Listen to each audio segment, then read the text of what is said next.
proses pembelajaran berdasarkan mini riset dan rekayasa ide yang telah kami lakukan atau yang telah kami susun, yaitu pengaruh strategi pembelajaran afektif terhadap karakter siswa pada saat materi pembelajaran cerita pendek. Untuk itu, izinkan saya untuk memperkenalkan anggota dari kelompok 7. Saya Dara Aisyah. Saya Sunarti. Saya Eka Pardede. Baik, untuk itu kami mengucapkan terima kasih banyak kepada dosen pengampu mata kuliah strategi pembelajaran bahasa Indonesia, yaitu Ibu Dr. Anda Rosdiana Siregar MPD, yang telah memberikan arahan yang luar biasa kepada kami sehingga kami dapat melaksanakan proses proyek ini dengan baik. Kami dari S1 Program Studi Pendidikan Bahasa dan Sastra Indonesia, Jurusan Bahasa dan Sastra Indonesia, Universitas Negeri Medan, Istanbul 2021. Kelebihan dari strategi pembelajaran afektif ini yaitu bukan hanya bertujuan untuk mencapai pendidikan kognitif saja, tetapi juga untuk mencapai sikap dan keterampilan afektif. Selamat pagi anak-anak semua. Pagi, Bu.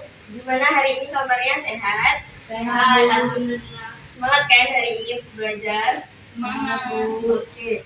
Untuk sebelum kita memulai pelajaran hari ini, kita berdoa dulu supaya langkah-langkah kita diberkati Tuhan. Oke, berdoa menurut kepercayaan dan keyakinan masing-masing. Berdoa dimulai. Berdoa selesai. Oke. Hari ini ada yang tahu nggak kita mau belajar apa? Ada yang belajar nggak semalam lihat buku? Saya, Bu. Ada nggak? Cerpen. Ya benar, hari ini kita belajar tentang cerpen. Ada yang tahu nggak cerpen itu apa?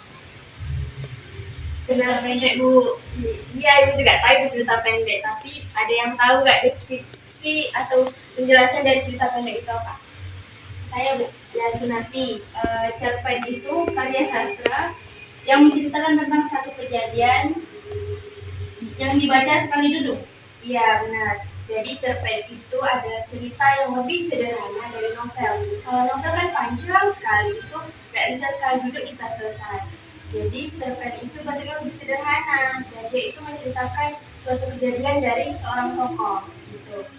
Setelah kita tahu deskripsi dari cerpen itu apa, ada nih struktur-struktur dari cerpen itu sendiri. Ada yang tahu nggak strukturnya apa aja? Nggak tahu. Oke, Bu kasih tahu, nanti kalian harus pahami ya strukturnya itu penjelasannya seperti apa. Jadi pertama itu struktur cerpen. Oke, itu ada beberapa. Yang pertama tema. Jadi temanya itu harus jelas sebelum kita masuk ke hal-hal lainnya. Yang kedua itu ada amanat. Amanat ini pesan atau apa yang disampaikan penulis dari cerita yang dibuatnya itu. Terus ada penokohan. Nah, penokohan ini, di dalam penokohan ini ada penggambaran dari tokoh. Ada antagonis dan protagonis. Gitu. Terus yang keempat ada alur maju, mundur, dan sebagainya. Terus yang kelima itu ada latar. Latar di dalam ceritanya itu ada apa aja, ada di mana aja gitu. Kemudian ada gaya bahasa. Gaya bahasa ini ada yang tahu nggak gaya bahasa itu apa? Ada yang tahu? Apa Sunati? Pemilihan kata. Gaya bahasa itu lebih tepatnya seperti majas. Majas hiperbola, majas yang lainnya gitu. Oke, udah paham? Paham, Bu. Baik. Oke, ini anak-anak semua alhamdulillahnya sudah mengerti dari struktur cerpen. Jadi di buku teks atau buku cetak kalian itu di halaman 101, coba buka anak-anak. Nah, ada kan? Nah, di situ, ada kan? Di situ ada teks cerpen yang judulnya Robohnya Surau Kani.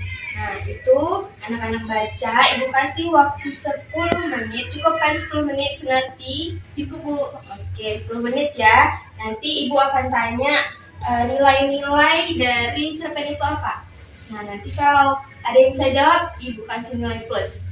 Nah, jadi Kalau nggak bisa jawab ya nggak dapat nilai gitu ya. Jadi harus bisa jawab, dibaca dengan teliti, bukan waktu 10 menit. Oke, ditunggu ya. Baik. Nah, udah 10 menit nih, udah habis waktunya, udah selesai belum bacanya? Sunarti, Eka, lain-lainnya? Sudah Bu. Nah, bagus. Ada yang bisa jawab nggak nilai-nilai dari cerpen itu apa?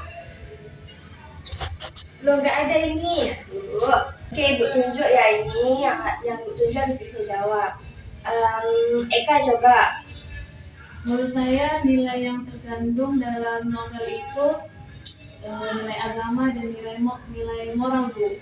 Oh gitu. Kalau Sunarti coba, kenapa itu mengandung nilai moral dan agama? Menurut saya itu mengandung nilai agama atau moral karena di cerpen itu Bu tentang orang yang rajin sholat tapi masuk neraka karena dia melalaikan kewajibannya sebagai kepala keluarga. Anak dan istrinya ditelantarkan gitu. Gitu. Keren ya, berarti ini anak-anak ibu udah baca dengan betul cerpen dari Robohnya Surau Kami. Sudah bagus sekali. Eka dan Sunarti ibu kasih nilai 90. Kasih Bu. Sama. Oke. Kita udah tahu nih nilai-nilai dari cerpen itu. Ada yang bisa jawab nggak? Kira-kira dari cerpen itu ada hubungannya nggak dengan kehidupan sehari-hari atau kejadian-kejadian yang pernah kita rasakan atau pokoknya di kehidupan sehari-hari kita gitu? Nah, ada yang bisa jawab nggak hubungan cerpen itu dengan kehidupan sehari-hari? Itu Bu, tetangga saya Bu, bapaknya kamu. Kenapa tetangga kamu Sunarti? Iya Bu, dia kayak nggak peduli gitu Bu sama anak. Tapi dia rajin ibadah. Nggak tahu Bu saya. Jadi kalau bisa ibu simpulkan, benar kata Sunarti, ibu nggak bilang salah, itu benar.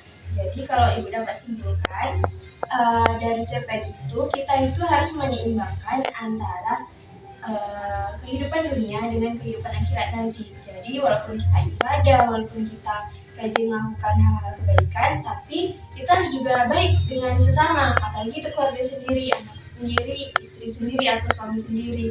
Jadi walaupun ada ibadah, kalau dia agama Muslim itu rajin sholat, kalau yang Muslim itu rajin ke gereja, tapi anggota keluarganya itu tidak dinafkahi dengan baik, misalnya, terus tidak dilayani dengan baik, tidak dihormati, ya itu sama aja. Ujungnya dia kalau tujuan kita ke surga, ya tujuan dia nggak ke surga kalau gitu kan. Jadi harus seimbang antara hubungan kebutuhan dunia dan akhirat gitu. Jadi kesimpulan dari cerpen ini kayak gitu. Nah, anak-anak ibu ini semua ibu lihat udah pintar, udah paham dari struktur, nilai-nilai dari cerpen, terus dihubungkan dengan kehidupan sehari-hari, udah pintar, udah hebat, nilainya juga udah dibuat bagus-bagus. Nah, untuk pertemuan ini ibu sudahi sampai di sini.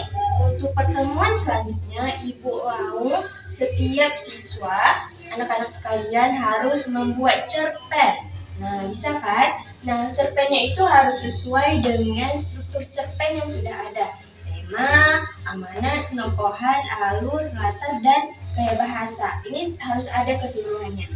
Lalu setelah sudah dibuat sesuai dengan struktur, ibu mau kalian melihat nih nilai-nilai dari cerpen yang kalian buat itu apa. Setelah kalian lihat nilai-nilainya, kemudian kalian hubungkan dengan kehidupan sehari-hari, sama dengan kegiatan kita tadi dengan cerpen Robohnya Surau Kami. Nah, nanti itu nggak cuma tugas pribadi, tapi ibu minta kalian nanti tukar dengan teman sebelah atau teman yang lainnya.